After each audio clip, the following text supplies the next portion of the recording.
Allen, and this is the Chris Allen MMA show. Today I'm being joined by one of the UK's most up-and-coming known fighters at the moment. There's been ups and downs, but hasn't there been for everyone sort of thing, eh? It's Mr. Lawrence Fitzpatrick. Sir, how you doing? Good. How are you? Yeah, really good, mate. Thanks very much. And just want to let everyone know, this isn't Darren Till. He might look a bit like him, you know. We definitely haven't got his twin brother in here today. I've said You've heard that before, haven't you? Yeah, I've heard it before. I used to train with Darren. Oh, right, yeah. Yeah, I was at Calbon back in between 2010 to 2012. So I remember Darren as a kid anyway, but I know Darren well, but I've heard it a few times. Yeah. That's pretty cool, though, mate. To be fair, you've obviously seen how he's done his career as well. You still in touch at all, or? Yeah, no, I still speak to him. Know when I see him and that. So yeah, he's doing really well, isn't he?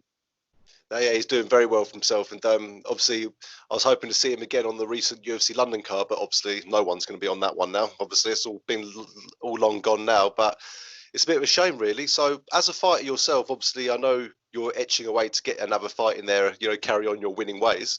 Obviously we're all stuck in lockdown now, man. So how's that working with you mentally? Like, you know, you've been training, getting ready for fights, and all of a sudden we don't know what's going to happen. To be honest, I'm used to this. I'm used to isolation. Like, I mean, I've had some, like you say, I've had a lot of ups and downs. So I've had it where what I wanted to do was I wanted to build momentum again this year, and something keeps happening all the time that pulls me back, and I'm like, every time I get a little bit of momentum, something happens again. But I'm able to cope with it because I've spent so much time out the gym, or not even out the gym, but not being able to train. So I'm used to it in that sense. But I mean, normally I'm injured. So now I'm not injured and I'm having to stay at home. Now it's a little bit harder. But I suppose the fact that we're all in the same boat, you know, it makes it a little bit easier. Exactly, mate. It does make it a lot easier for everyone, but still, it's still for the average Joe like me. You know, I'm happy sitting at home chatting away to you guys and stuff. But I know your life's in the cage sort of thing and in the gym. So, and as you said, overcoming some bad injuries as well. Finally, you can train again, and you can't. It's just sod's law. Yeah. I mean, there's only so much kettlebells and shadow boxing you can do in the house, isn't it? Yeah. I was going to ask you that, actually. Is there any sort of like setup at home? I've seen a lot of makeshift gyms being made at the moment where people putting their couches on their sides and kicking them and all sorts of things. Have you got yourself a little routine at home? I've got a spinning bike. I've got kettlebell. I wish I had a punch bag. I haven't got a punch bag. That's it. I mean, that's it. I've got nothing else, and that's what I miss is the combat. So that's the hardest part. It's different. Unfortunately, your shadow doesn't fight back. You know what I mean? No. It doesn't want to attack you. I mean, it's like I get up in the morning and this is the same thing I've done with the injury. Is I'll set myself a structure. So like, whereas I'll normally train at 10:30 in the morning till like 12:30. So I'll make sure that I'm doing something between 10:30 and 12:30, and then so that my day I'm like, it's like reverse psychology on myself, but my day carries on. Sorry. That's right. You see, yeah, my day carries on as normal then, which, you know, it's easier to crack on with. That's it. It said you just got to keep yourself busy, haven't you? If you just sit there, you end up driving yourself mad. You know, as you said, you used to fight punching things obviously in a civilized way, and you're used to obviously getting on the receiving end as well. So is it literally? So obviously you can't go to the gym. You can't obviously got no gym partners. Do you have anyone that lives with you can train with at all? No. I've got my daughter's been doing jits for 2 years. Like I try and have a play, but you know, she's only 7, so there's only so much I can do. Or are you worried she might tap you out or something? Yeah, she's too fast. She's too fast for me. That must be nice though, man, because obviously these kids are learning this like as a whole almost now from day one. Like, is it nice to see your family sort of, you know, indulging in something that you've enjoyed as well? Oh, mate, my nephew, he's the same age as my daughter, and he's completely obsessed.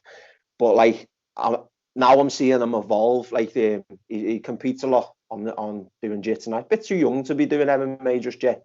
But he trains every day. The only thing with the kids now is I just feel like you need to pull them back a little bit because they're still kids. I see a lot of guys like pushing the kids to, they're doing five different training sessions like on the weekend even. You know what I mean? Some of these kids are training twice a day, and I think it's too much. Like I had the same problem when I was, I mean, MMA wasn't around then, but with kickboxing, the same thing. I used to kickbox and box at the same time, and it was too much. So by the time I got to me teenage years, found drinking and Yeah, exactly. that was it. I didn't want to know, and then it took me like 4 years to come back. So I just think if as long as he doesn't burn out, these kids that are coming through, oh my god, they're going to be. I'll be glad I'm retired. Like by the time these are coming up. Yeah, I call them the new breed, man. But you're right. Kids need to spend time being kids. I've always said, like, I've got a wife. We're expecting in about 14 weeks in now, and I've always said, like, obviously I'm mad about MMA myself, and I've always said, like, I'd love them to do it, but only if they want to do it. I'll introduce them to it. But if they really don't like it, I'm not going to go all Chinese Olympics on them, man, and start making them do it, sort of thing. Well, my son's only 4, and I had a little go trying to get him in there. He just didn't listen to a word, and I just thought, you know what, I'm not even gonna. He was like, just the attention span's not there. So I'd rather like now I can have a little play at home with him and like get him into it that way. Do you know what I mean?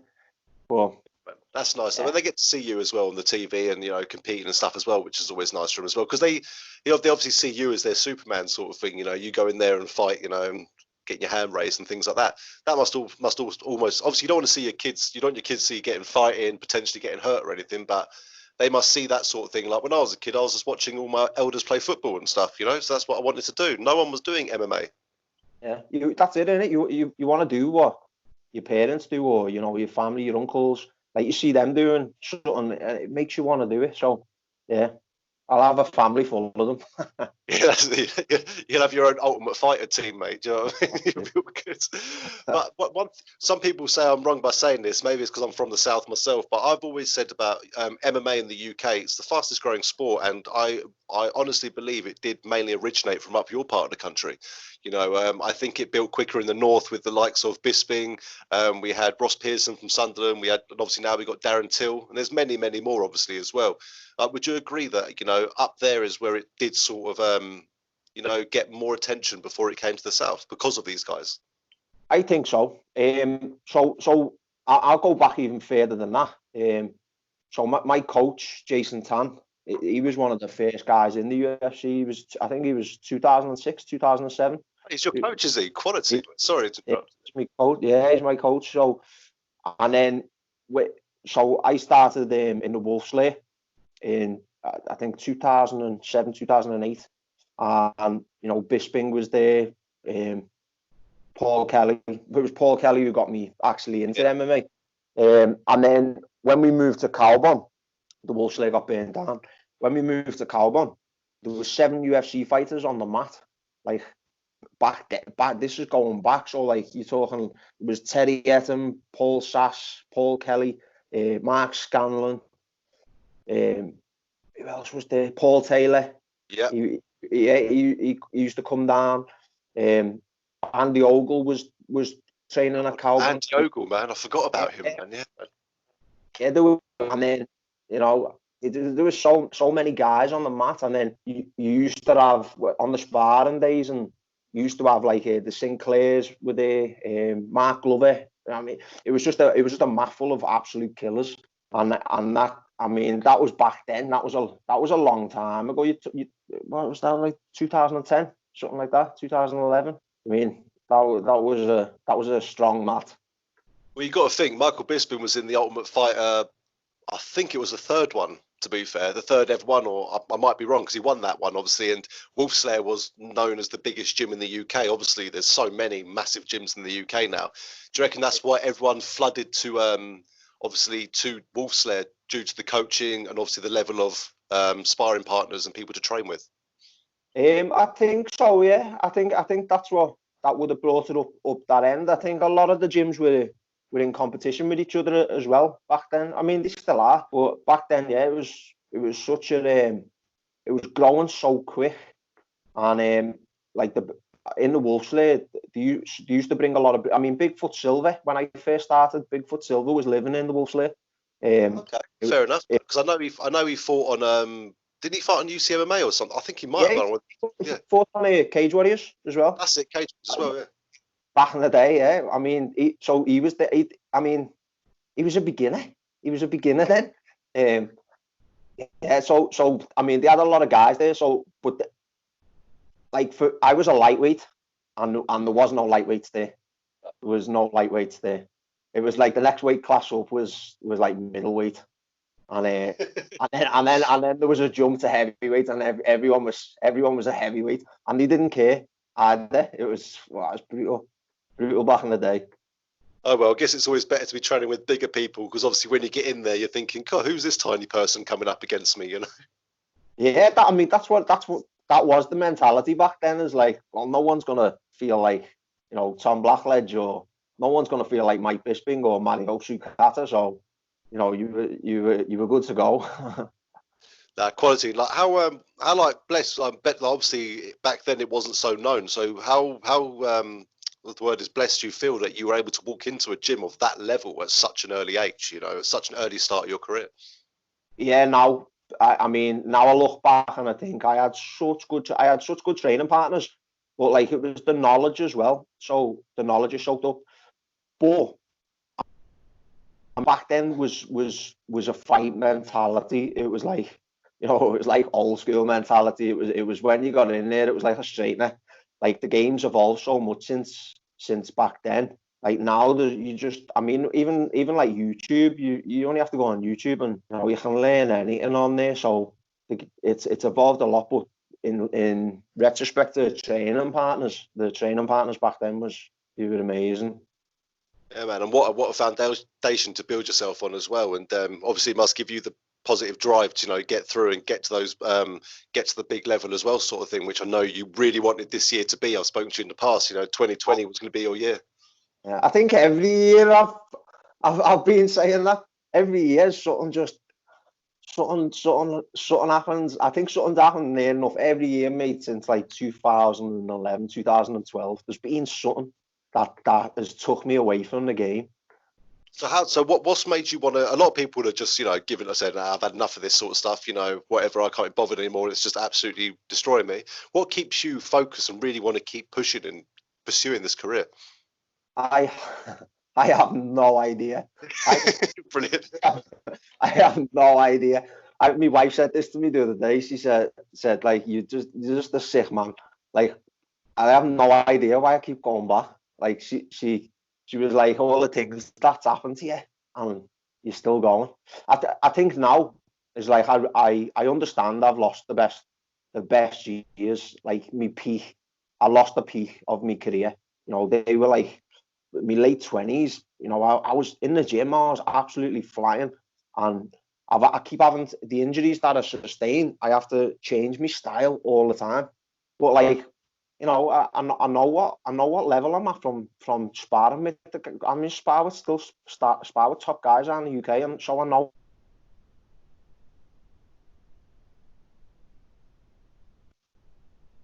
If I was getting in there with the top guys, and you know I was getting my ass handed to me, maybe I'd second think it and think, you know what, maybe I'm done. But when I'm doing well, I think, well, until these younger guys catch up and that, then I'm gonna keep going.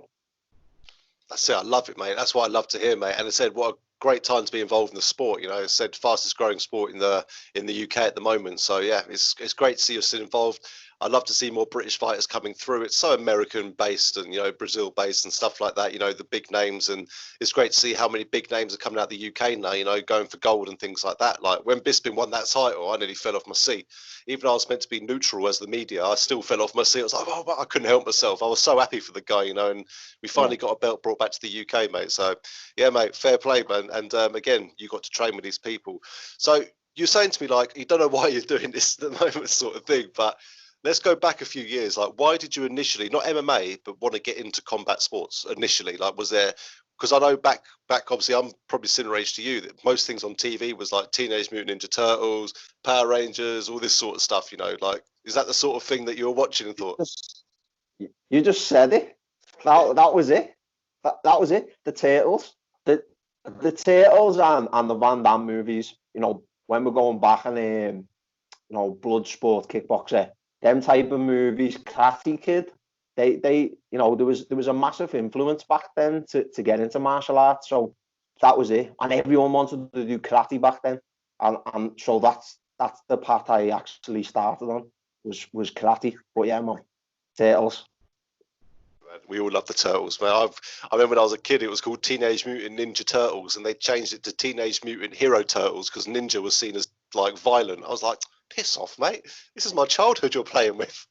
Ninja, that's the one, isn't it? It was the one, mate. Yeah, and, hey, fair play. So there's always something. So what did you go to first then? Did you like get introduced to a boxing gym, or did you? I said you did karate, so then you went to kickboxing, didn't you? What took you to kickboxing? Oh.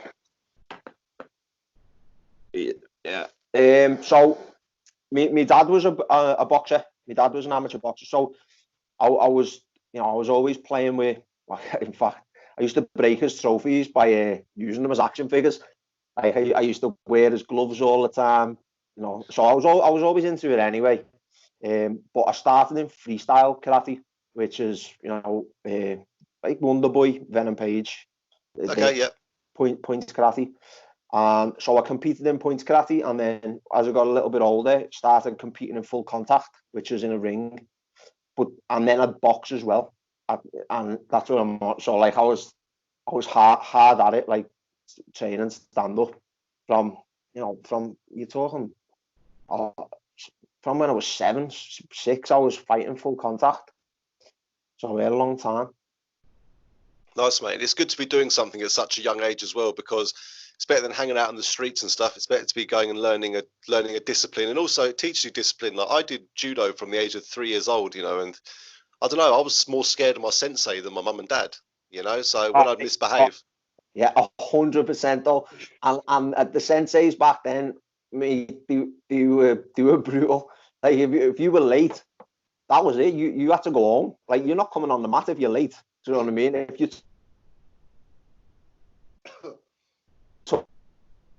senseis back then, they were scary, weren't they? I completely agree. I think one time my mum and dad, I wasn't listening to them. I was basically telling them to shut up and being a rude little bastard.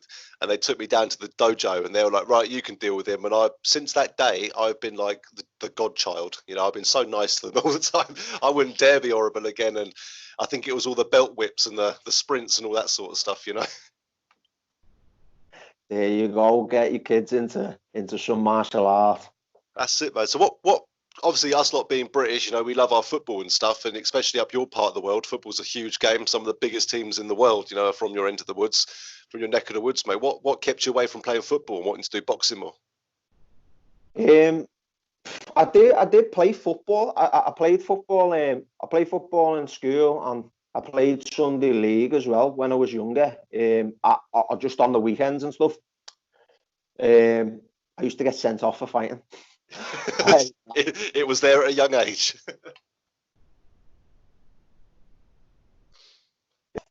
My mum would get charged a tenner. So, you know, my dad up and she just went, you know what, you're done. You're not playing footy. Fair enough. Let's get you somewhere you can channel that anger a little bit, channel that aggression a bit more. So when you went to kickboxing then, so what then brought you to MMA? Did you say it was Paul Kelly that introduced you to MMA?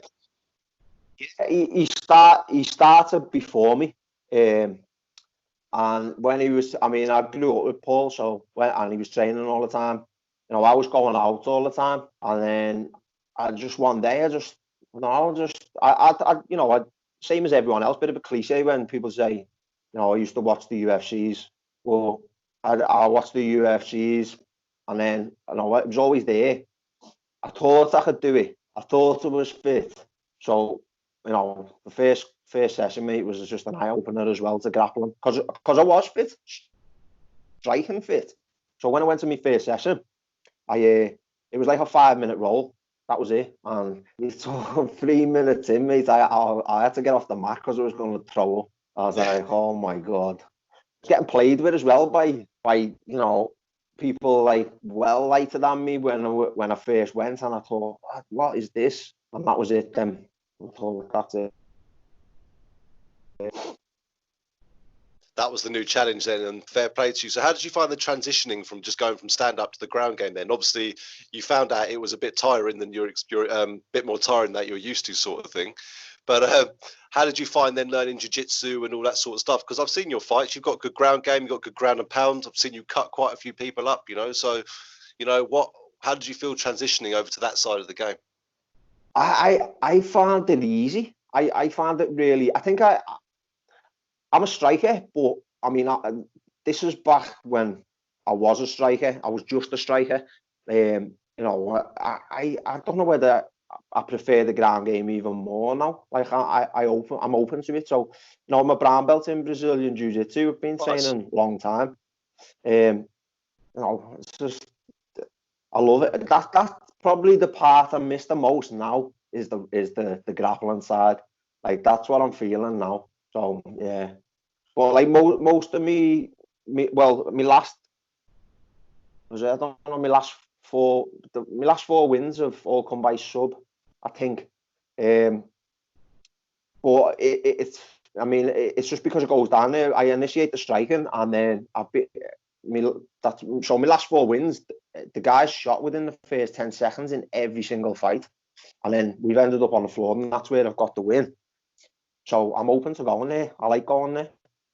That's it. So that's it. Every fight stands on the feet, but it's nice to know you're brown belt in jiu-jitsu, because that's one thing we're not as much anymore. But say about 10 years ago, that's one thing we were lacking in the UK was ground game. Wrestling, jiu-jitsu. A lot of the guys like Bisping and stuff had to go to the US, to train with those guys out there. But again, would you say the level of wrestling in America is very close to the level in the UK now? It's getting there. It is getting there, yeah. I mean, if you went over and straight wrestled with some of their guys, you're going to end up on your ass like 10 times around.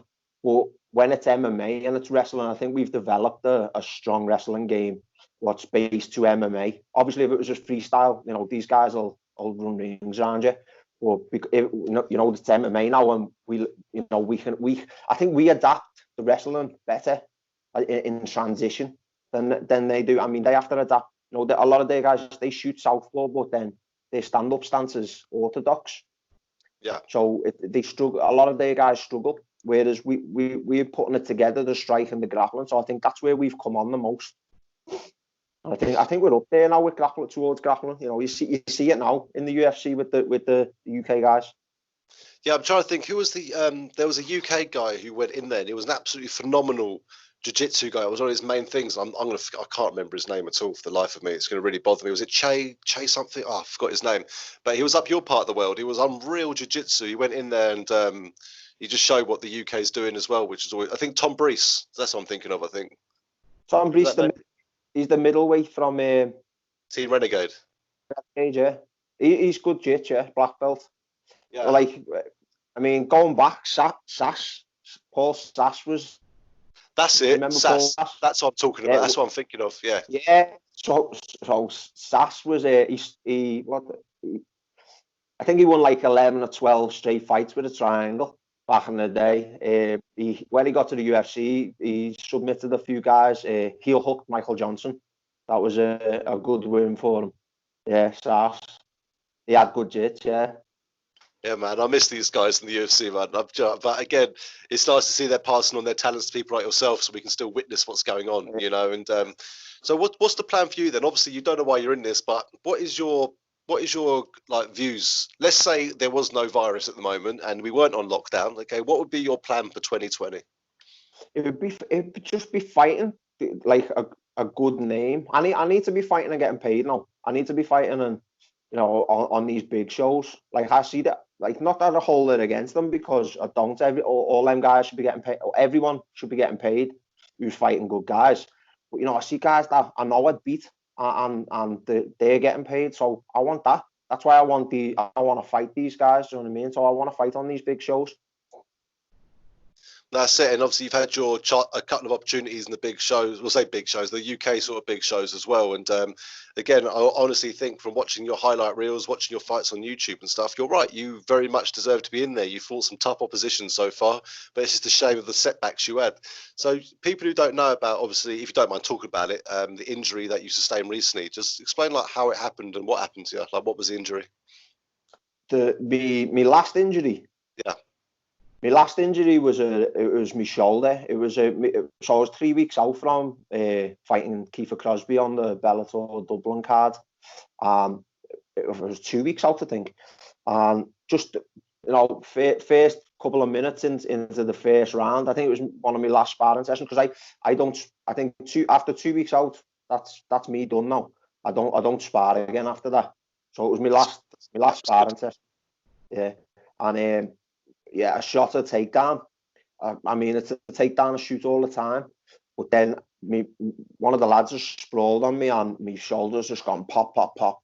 And that was it. I couldn't even move me. I knew instantly. Like I'm experienced enough to know when something's bad and when I can carry on with something. So it was a real bad injury.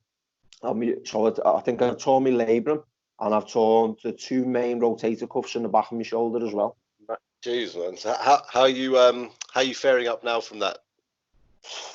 Now I'm fine now. Obviously, I've fought since then as well. Yeah. I'm fine. I've seen you guys fight through many injuries. I never know when you guys are injured because you just hide it so bloody well, you know. Yeah. I mean, this is the difference. Is like some of the injuries that I've got, I can't hide.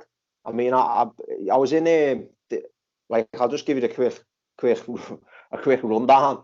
Yeah, please.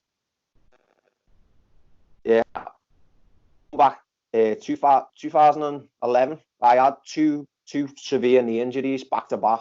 I come back too early off the first one, and then when I come back training, I'd done it exactly the same again. And then I think I was out over a year altogether. And I'm talking like not hardly any training with that as well. I come back and I ruptured my testicle. Like, oh man, that's the worst injury. Yeah, I mean that was a couple of months after I'd come back off. How did you manage that? If you mind me asking, by the way. So I was sparring Ty. I seen a head kick was gonna land. I'm being nice. I stopped it in the air, and he's like counted. But I didn't have a box on, and it's just separated me bollock from its attachment. It's brutal. Oh, I'm sweating, mate, just thinking about it, man. Oh, no, thank you, mate. Well, fair play to you, mate, for coming back from that. You're right. You really have been through the bloody wars, haven't you, mate? Yeah, mate. And then so there was the Anthony Dizzy fight. I was in the second round on that. Now I'd gone into that fight with an injury. It was the same injury as my rotator cuff again. And the second round he slammed me, but I landed on like my elbow flared out. And that was it. That was my rotator cuffs gone in that fight. And first 14 seconds of the Jacobson fight, we got into an little exchange. I stepped back, rolled my ankle, and then he clipped me round the side. And my leg just gave out. I went down, like everyone's like thinking I've been dropped. And I had been dropped, but the leg contributed to that. And then when I've gone down, I've broke the palate. I mean, where your tibia attaches to your femur. So the palate that covers that, I broke the palate. I was just one thing after another, man.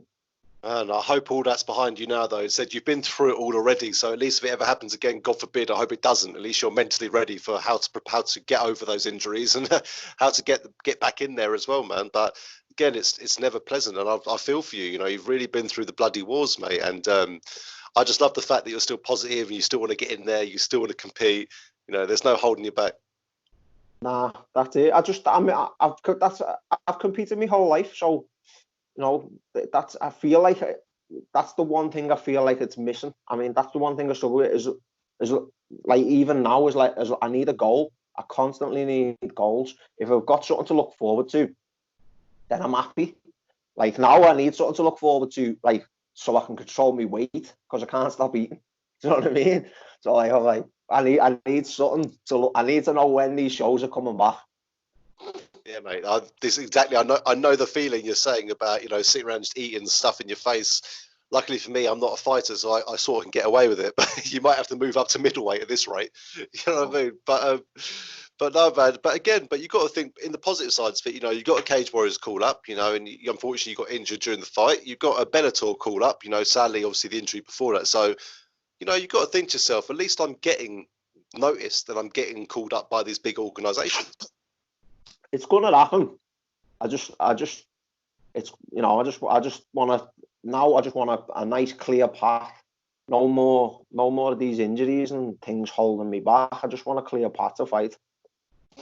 Well, let's hope that's all in the background now. And again, I said you were offered your Bellator opportunity and everything like that. You know, one of the biggest organisations in the world alongside UFC, and man, that would have been fantastic. And I'm sure they'll be calling you again. You know, these things happen, and I said they're over here quite a lot now. They're actually all around Europe quite a lot, Bellator at the moment. So they're putting a lot of money into their European series. So I'm very, very sure if they was happy to see you there one time before, you know, they'll be happy to see you again. And in the meantime, I know we've spoken in the past, and I'd love to try and find you a few fights in the UK at the moment just to keep you busy. You know, get back on that, you know, get a bit of a win streak going on, sort of thing. And do you know what I mean? Then you've got every right to ask to be back in there again. So that's, I'm guessing, in by the end of next year, or maybe even by the end of this year. You know, if this virus ever goes away, I'm sure you want. Are you happy to? Would you like to have a couple of fights on the regional scene before going back to the the big events again? Or I'm sure you're quite happy to jump straight back in there. It would literally be whatever is there. If there's a big show comes calling, like I said, you know, to go in like 2 weeks' time, I'd be there. If nothing's available and all there's is regional scene fights, couple of fights, then I will take that.